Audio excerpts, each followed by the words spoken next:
우리가 신앙생활을 하면서 두 가지 종류의 사람들이 성경에는 항상 이렇게 같이 짝을 이뤄서 나옵니다.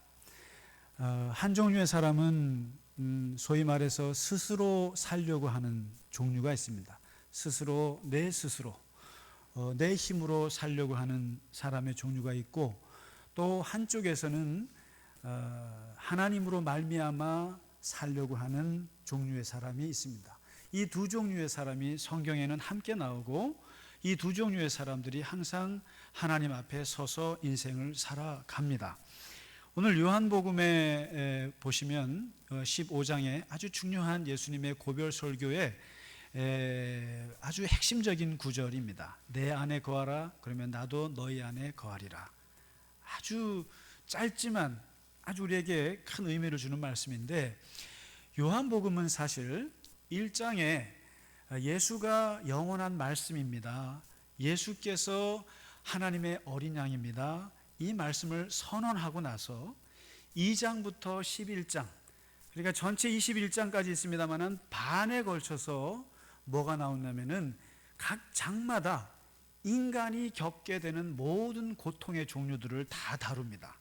그리고 그 속에서, 그 고통들 속에서 예수 그리스도가 모든 문제의 해결자라는 것을 얘기해 줍니다. 요한복음 2장에 보시면 가나의 혼인잔치에서 포도주가 떨어져서 그 물을 포도주로 바꾸셔서 그 주인의 체면을 살려주시고 그 잔치를 다시 회복해 주는 그 역할을 예수님께서 하시죠. 3장에 가면 니고데모라는 사람이 등장하는데, 평생을 학문의 세계에 살았고 평생을 명예와 권력을 가진 바리새인의 지도자였지만, 그는 영생을 몰라서, 죽음의 세계를 몰라서, 인생의 밤에 겪게 될 그 길을 몰라서 나이 30 되신 예수님을 찾아와서 거듭남의 비밀을 알게 됩니다. 4장에서는 5번을 이혼하고 6번째 남자와 살지만 항상 인생의 헛헛함과 그 공허함으로 견디지 못하고, 그리고 그 창피스러움으로 인해서 사람들과 관계를 끊고 살았던 한 여인을 우물가에 만나서 예수께서 영원한 물에 대해서 얘기해주고 그의 인생을 바꿔주십니다. 5장에 가면 베데스다에서 38년 동안 병을 고치지를 못해서 그 베데스다 연못에서 미신을 믿고 오로지 그냥 물이 동하기만을 기다리면서 38년을 허송생활을 보냈던 그 베데스다의 그 남자를 예수께서 일으켜 세워주셔서 인생의 새로운 전환을 그에게 맡게 하십니다. 6장에 가면 예수님의 말씀을 듣던 수천 명의 사람들이 배가 고파서 어떻게 해야 될지 모를 때 예수께서 하나님께 기도하고 거기서 오병이어의 기적을 베풀면서 그들에게 배고픔의 문제를 해결해 주십니다. 8장에 가서는 음행하다 잡혀온 여인이 많은 사람들로부터 정죄를 받아서 죽임을 당하게 될 때 예수께서 그것을 붙잡고 죄 있는 자가 돌을 쳐라, 그러면서 그 여인을 쓸어안고 그 여인을 구원해주고 그에게 다시는 죄를 짓지 말라고 새로운 인생을 보여줍니다. 9장에 가서는 날 때부터 소경돼서 세상을 한 번도 보지 못한 사람에게 예수님께서 흙을 이겨서 그 눈에 발라주고 실로암에서 씻으라고 해서 인생의 새로운 세계를 보게 해주십니다. 11장에 가서는 우리가 지난주에 다루었던 베다니 3남매의 오빠 나사로가 죽음을 당하게 되고, 그 죽은 지 사흘 후에 예수께서 가셔서 나사로를 다시 살리시는 놀라운 기적의 역사를 보여줍니다. 다시 말해서 작은 포도주 하나의 문제, 그리고 영생의 문제, 상처와 아픔의 문제, 질병의 문제, 배고픔의 문제, 음행과 죄의 문제, 심지어는 죽음의 문제에 이르기까지 인간이 겪게 되는 모든 고통과 모든 상처들의 그 중심에, 모든 해결의 중심이 예수께 있다라는 것을 요한복음은 얘기해 주고 있습니다. 모든 우리의 고통 속에는 예수님께서 오시면 해결이 되고, 예수께서 오시면 모든 것이 다 회복이 된다는 것이죠. 그리고 나서 마지막 예수님이 돌아가시기 전에 14장, 15장, 16장, 17장에서 마지막 고별 설교를 하는데, 거기서 가장 유명한 구절입니다. 이 사도 요한은 예수님 돌아가시고 70년 만에 이걸 쓴 겁니다. 그래서 100세가 될 때까지 이 요한이 깨달은 게 있어요. 그게 뭐냐면, 하나님의 사람들에게 있어서 가장 중요한 것은 열심히 사는 거 아니고, 선행을 베푸는 거 아니고, 또 무슨 종교 생활 열심히 하는 거, 그게 아니라 내가 하나님 안에 거하고 하나님이 내 안에 거하는 거, 이것만 되면 된다. 요한복음을 잘 보시면 이게 가장 강하게 나와요. 우리가 어떻게 하나님 안에 들어가는가, 하나님이 우리 안에 어떻게 들어오는가. 그러면서 이 요한복음 15장에서 포도나무 비유를 통해서 얘기를 합니다. 나를 떠나서는 세 가지를 못한다. 첫째, 아무것도 할 수 없다. 둘째, 가지처럼 버려진다. 친구들한테도 버려지고 가족들한테도 다 버려질 것이다. 세 번째, 스스로 열매를 맺을 수가 없다. 아무것도 할 수 없다. 세상 사람들은 스스로 뭘 하면 잘하겠지만, 그러나 하나님 믿는 사람들은 하나님이 내 안에, 내가 하나님 안에 서로가 상호 내재하지 않는 이상은 우리는 아무것도 할 수 없다. 심지어는 버려지기까지 하고 어떠한 열매도 기대할 수 없다. 그러면 너희들은 누구냐? 김상기라고 하는 너는 누구냐 도대체? 사도 요한은 묻는 거예요. 너는 누구냐? 바로 가지다. 가지다. 나는 포도나무에 착 달라붙어 있는 가지다. 죽었다 깨어나도 난 가지다. 가지가 살고 가지에게서 열매가 맺고 가지가 살고 죽는 것은 단 한 가지, 포도나무에 착 달라붙어 있는 것밖에 없다.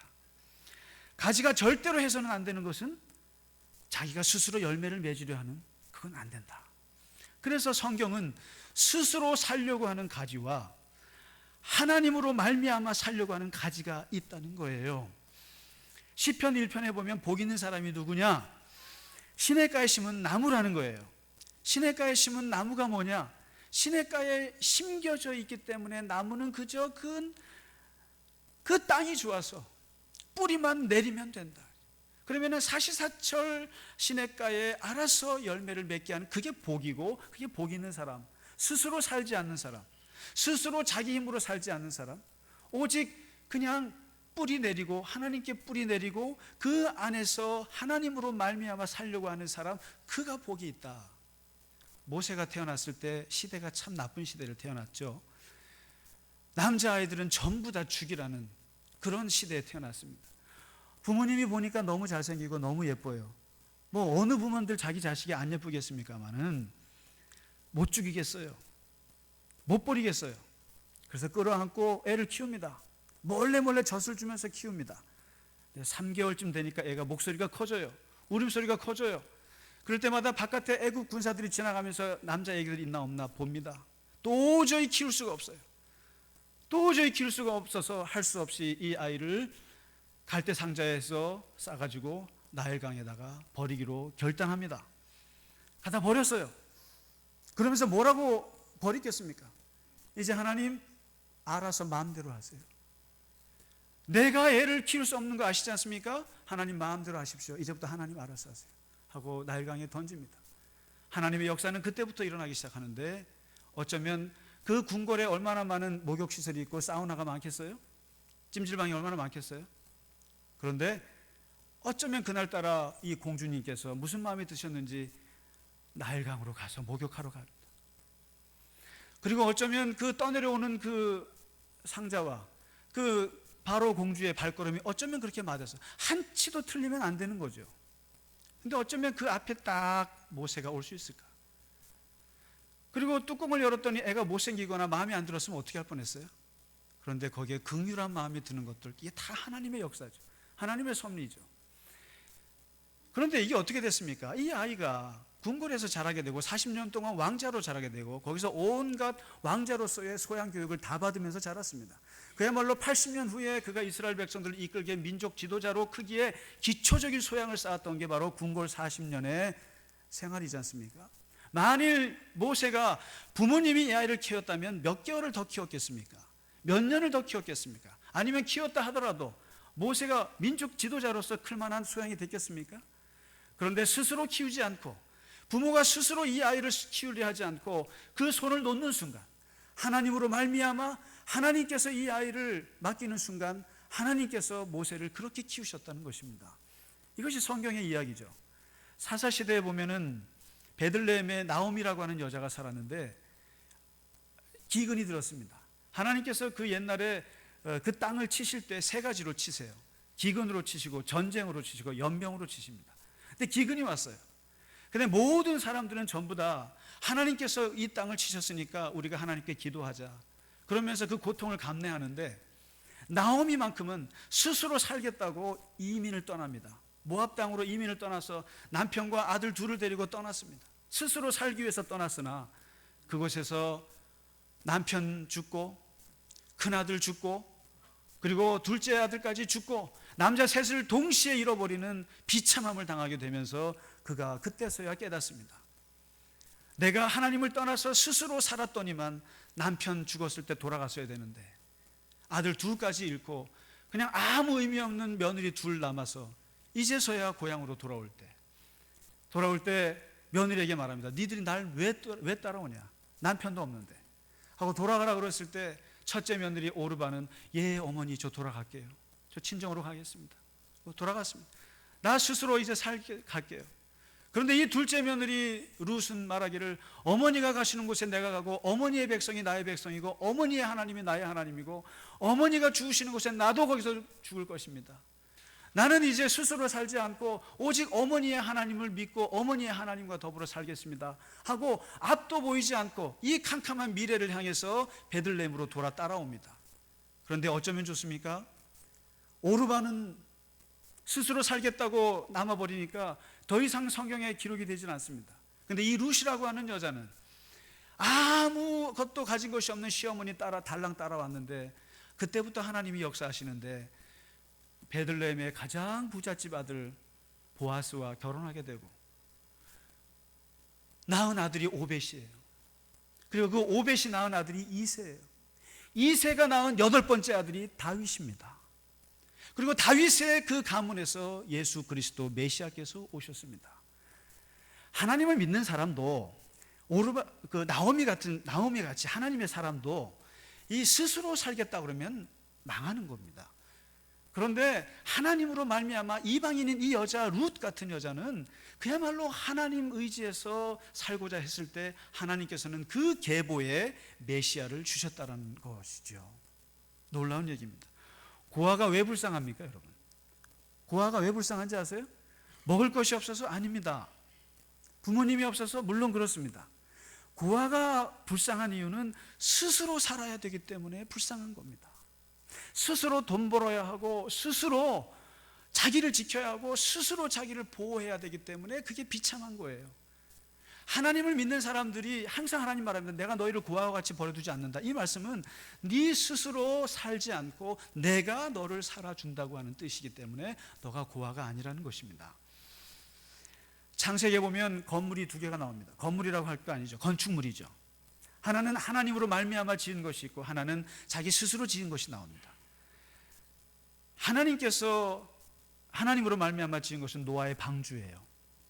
이 노아의 방주는 120년 동안 노아가 하나님의 말씀을 듣고 명령을 따라서 지은 게 노아의 방주입니다. 사람들은 미쳤다고 그랬어요. 아니 이 퍼런 대낮에 이 햇빛 찬란한 때에 무슨 배를 짓고 앉아있느냐, 120년 동안 배를 짓고 있느냐. 그런데 이것이 하나님으로부터 말미암았기 때문에 그는 그것을 지었고 결국 홍수가 났고 그는 결국 사람들을 구원하는 구원의 방주가 됩니다. 그러나 반면에 창세기 12장에 보면은 바벨탑이 나오는데, 그 바벨탑은 홍수 이후에 사람들이 다시는 홍수가 나더라도 우리 살아보자 하고 스스로 탑을 쌓기 시작합니다. 엄청나게 높이 쌓습니다. 우리 스스로를 우리가 지켜야지 누가 지켜주느냐, 우리 스스로를 우리가 지켜야지 우리가 살아야지 하면서 바벨탑을 쌓습니다. 그러한 인간의 스스로 자기 탑을 쌓는 시도에 대해서 하나님은 흩어뜨리셨습니다. 사람으로 말미암아 자기 스스로 자기 성을 쌓는 것들 흩어뜨리셨다고 얘기합니다. 여호수아 6장에 보시면 여리고성과 아이성이 나옵니다. 이것도 마찬가지입니다. 여리고성은 그야말로 하나님으로 말미암아 무너뜨려진 성입니다. 견고하기 이를 데 없고, 그리고 마차가 2대가 지나갈 정도로 굉장히 두꺼운 그 엄청난 여리고성을 6일 동안 돌아서 침묵으로 돌며 기도하며 그리고 하나님의 뜻을 구하며 하나님으로 말미암아 무너져 내렸습니다.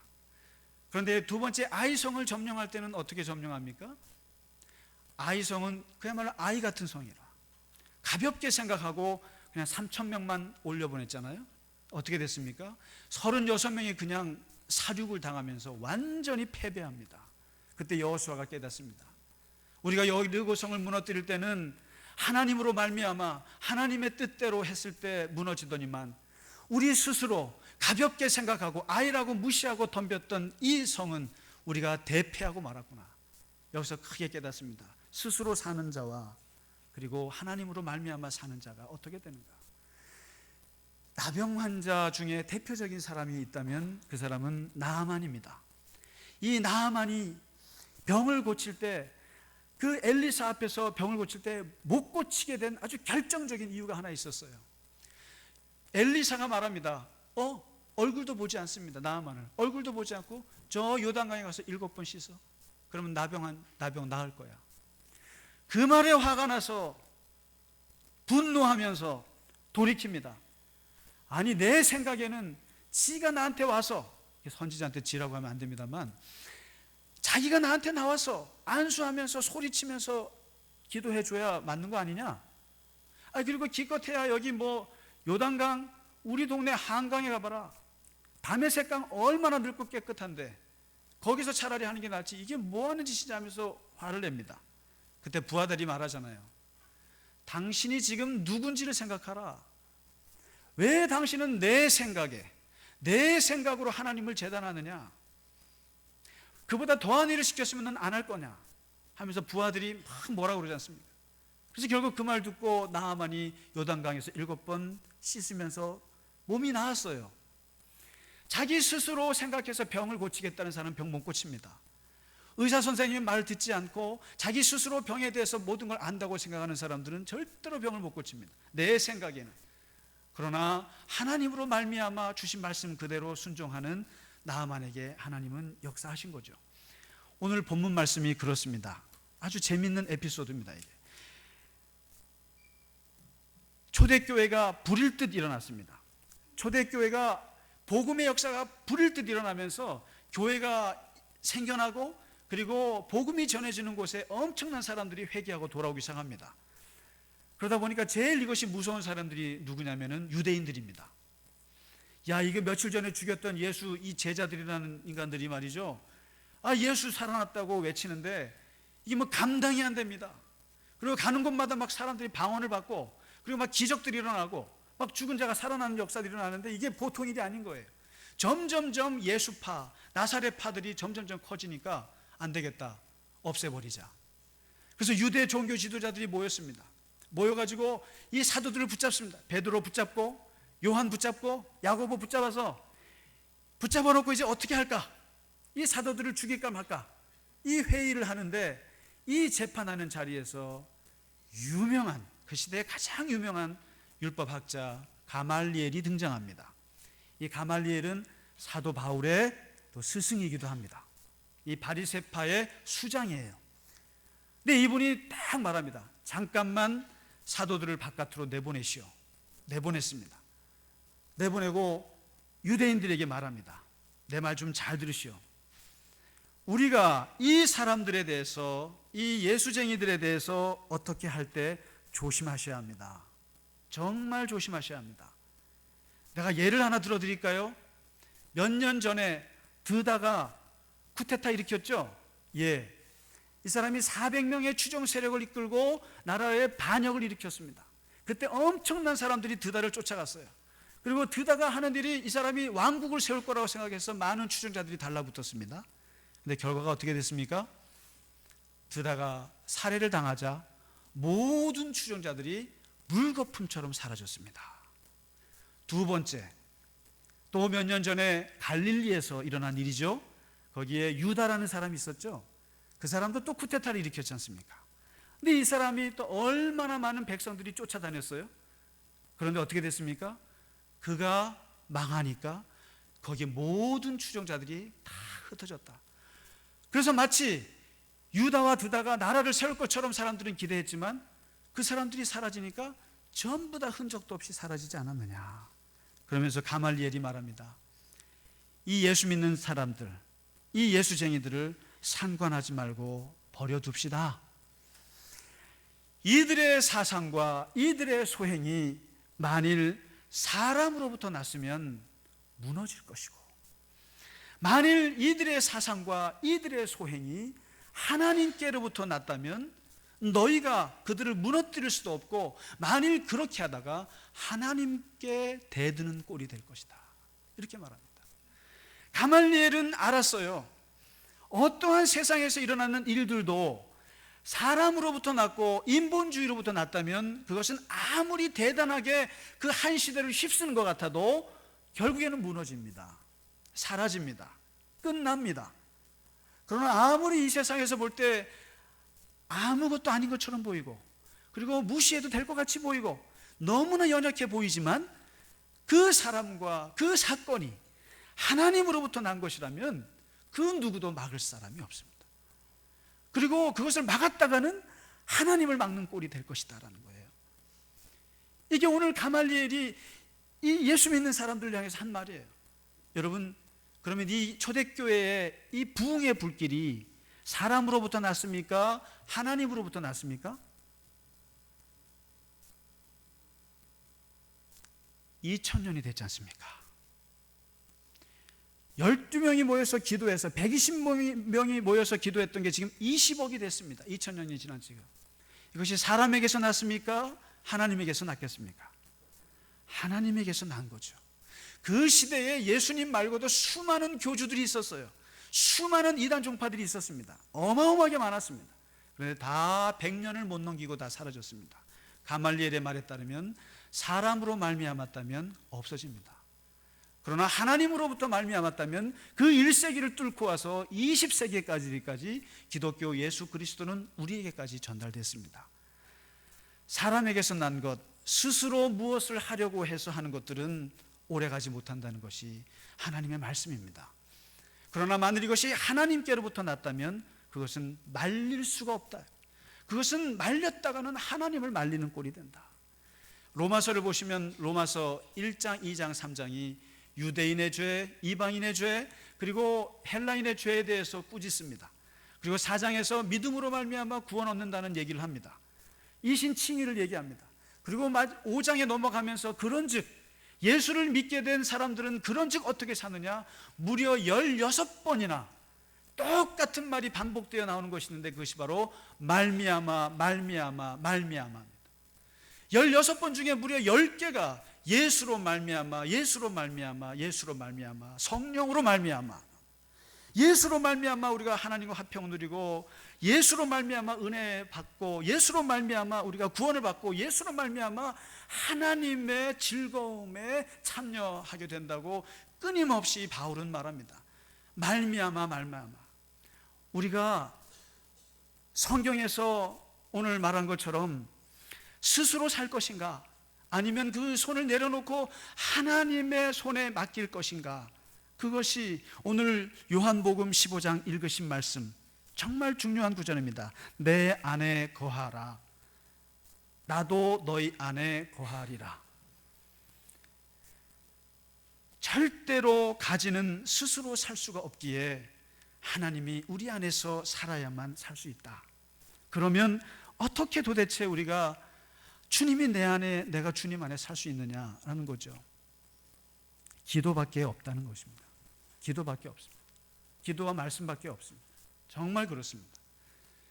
기도하지 않으면 우리가 주님 안에 거할 방법이 없습니다. 저도 기도하면서 느끼는 게 항상 가장 무서운 것은 하나님이 나를 버릴까 굉장히 두렵습니다. 그리고 주님이 내 안에 안 계실까, 내가 주님 안에 거하지 못할까, 그것이 제일 무섭습니다. 사람이 무서운 게 아니라 하나님이 제일 무서운 것입니다. 우리는 하나님이 내 안에 거하는가, 내가 주님 안에 거하는가. 창세기 49장에서 마지막 야곱이 죽으면서 요셉을 축복하면서 하는 말이 있습니다. 12아들 중에 너는, 요셉 너는 무성한 가지다. 어쩌면 너는 그렇게 무성하냐, 어쩌면 너는 그렇게 가지의 잎이 무성하냐. 너무 무성해서 이게 뻗어가서, 너무 뻗어가서 그냥 담을 훌쩍 넘어버렸다. 훌쩍 넘었다. 이게 뭘 말합니까? 그저 팔레스틴에서 살 아이였는데 이 아이가 담을 넘어서 애굽 제국의 총리가 돼서 애굽의 그 경제 문제를 다 해결하고, 가뭄의 문제를 다 해결하고, 심지어 우리 70 가족들까지 다 데리고 와서 애굽에서 살게 하고, 정말 한 역사를 썼던 사람이 이 요셉인데, 무성한 가지인데 분명한 것은 잊지 말아라.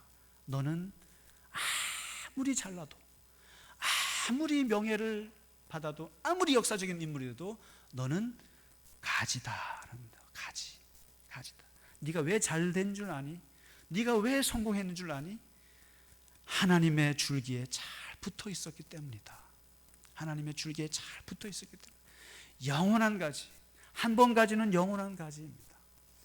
우리가 오늘도 주님 안에 거하고, 그리고 우리의 모든 행위와 우리의 마음들이 하나님으로부터 왔는지, 아니면 내 인본주의로부터 왔는지 우리가 항상 생각하면서 하나님으로부터 오는 삶이, 그리고 하나님으로부터 말미암아서 오늘 하루도 또 내일 하루도 살아가셔서 하나님께서 우리의 걸음을 걸어가 주시기를 주님의 이름으로 축원합니다. 하나님께서 우리의 삶을 대신 살아주시고, 하나님께서 우리 교우들과 함께 걸어주셔서 하시는 일마다 하나님의 형통이 함께 하시기를 주님의 이름으로 축복합니다. 같이 찬송하겠습니다. 425장입니다.